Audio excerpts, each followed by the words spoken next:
Olá, meus queridos, sou o professor Márcio e hoje nós vamos iniciar nossa aula falando sobre o equilíbrio de um corpo extenso. Ao longo da história da ciência, o estudo do equilíbrio de corpos extensos desempenhou um papel fundamental no desenvolvimento da física e da engenharia. No contexto histórico, podemos destacar as contribuições de grandes pensadores como Arquimedes, que estabeleceu os princípios básicos da estática e introduziu o conceito de alavanca. Esses estudos sobre equilíbrio de corpos extensos foram essenciais para o avanço da compreensão das forças atuantes e dos momentos de torção. Meus jovens, atualmente a física moderna avançou muito na compreensão desses conceitos, aplicando os princípios da mecânica clássica, como as leis de Newton, e desenvolvendo novas abordagens para analisar o equilíbrio de um sistema mais complexo. A partir destes estudos mais aprofundados, como a mecânica dos sólidos rígidos e da análise de tensões em estruturas, os cientistas e engenheiros conseguiram projetar edifícios, pontes, máquinas e diversas outras estruturas de uma forma mais segura e eficiente. Dessa forma, a combinação entre a evolução histórica do estudo do equilíbrio dos corpos extensos e as descobertas científicas mais recentes contribuíram de forma significativa para o avanço da engenharia e da física aplicada. É importante reconhecer a importância tanto da trajetória histórica quanto dos avanços científicos atuais para o nosso entendimento e a aplicação do equilíbrio em sistemas extensos. Vamos entender isso através da nossa arte? Então vem comigo.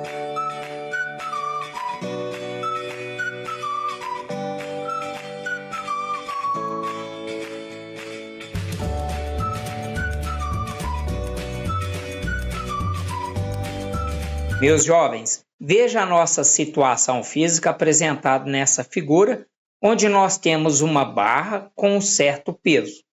O peso desse carinha está concentrado aqui no seu centro da barra, onde nós vamos representar por PB, ou seja, o peso da barra. Se temos somente a barra e um suporte aqui como apoio, e essa barra ela não estiver em equilíbrio pelo seu centro, então é um fato que ela não vai ficar parada.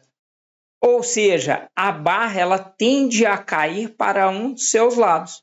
E como o seu peso está direcionado para baixo, essa barra tende a descer no sentido horário. Mas é possível equilibrar essa nossa barra aqui colocando um objeto do outro lado aqui da sua extremidade.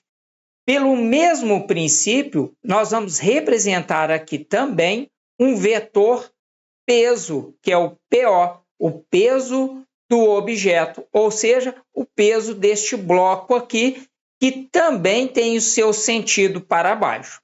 Sendo assim, o peso do objeto ele vai equilibrar o nosso peso da barra. Melhor dizendo, a tendência de que essa barra tem de girar no sentido anti-horário aqui, com esse peso, né? Ela vai ser equilibrada pela tendência que ela tem no sentido de girar no sentido horário. Alguns podem estar pensando, então basta que o peso da barra seja igual ao peso do objeto e ele se mantém em equilíbrio. Meu jovem, nós não podemos afirmar essa situação. Para a condição de equilíbrio do nosso sistema, ele depende da distância do nosso ponto de apoio em relação ao objeto.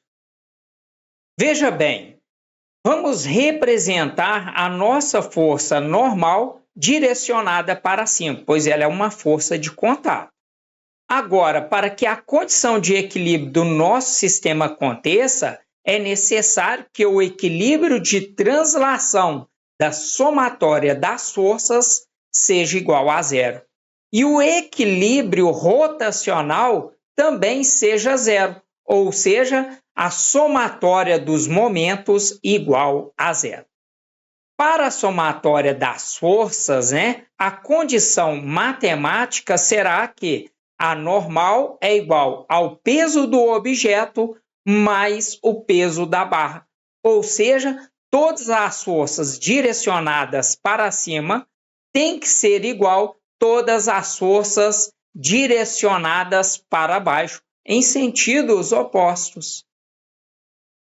Meus queridos, isso é uma das condições de equilíbrio do nosso sistema para que não ocorra a translação, onde a barra não vai para cima e nem vai para baixo. Porém, somente essa situação não garante que não ocorra a rotação. Para que não aconteça essa rotação, é necessário que a somatória dos momentos seja igual a zero. E para que o sistema fique em equilíbrio, nós temos que identificar o ponto de referência desse carinha, da nossa barra. Vamos entender isso? E de acordo com a nossa figura, o ponto de apoio é exatamente na força normal. Sendo assim, nós temos aqui a distância da barra até a força normal, e em relação ao objeto, nós temos aqui a distância do objeto em relação ao nosso referencial, que é a própria força normal. Meus queridos, agora nós vamos adotar por convenção o sentido do movimento dessa nossa barra. Para essa aula, eu vou adotar o sentido da barra para baixo, no sentido horário. Logo, nós temos aqui um sinal negativo. E o sentido do nosso bloco aqui, do objeto, ele será no sentido anti-horário. E o seu sinal será positivo. Agora nós vamos representar os momentos do nosso sistema, onde o momento do peso do objeto mais o momento do peso da barra mais o momento da força normal. Isso é igual a zero. E lembrando que momento é igual ao produto da força vezes a sua distância. E essa força aqui é simplesmente o peso do objeto, o peso da nossa barra e a nossa normal.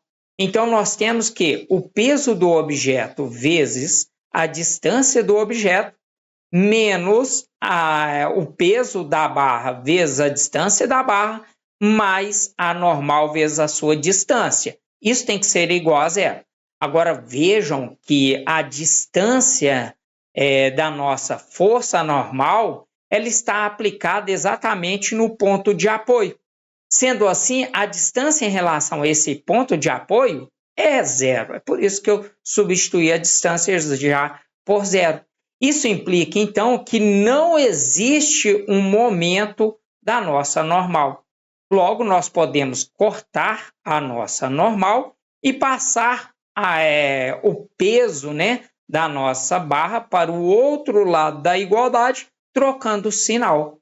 Então, nós fechamos que o peso do objeto vezes a distância do objeto é igual ao peso da barra vezes a distância da barra. No Sistema Internacional de Unidades de Medida, o SI, nós trabalhamos força com Newton e a distância em metro. É por isso que nós temos aqui o peso da barra, é dado em Newton, representado por N, e a distância da barra em metros, que é representado por M. Pela mesma ideia, o mesmo princípio, o peso do objeto também é em Newton, representado por N, e a distância do objeto em metros, que representamos por M. Tudo bem, meu jovem? Isso é o que nós tínhamos para hoje. Espero que tenham gostado dessa aula. Te aguardo na próxima aula. Não esqueça, deixa aí o seu like, pois ele é muito importante para que o canal possa crescer. No mais, meu muito obrigado e fique com Deus.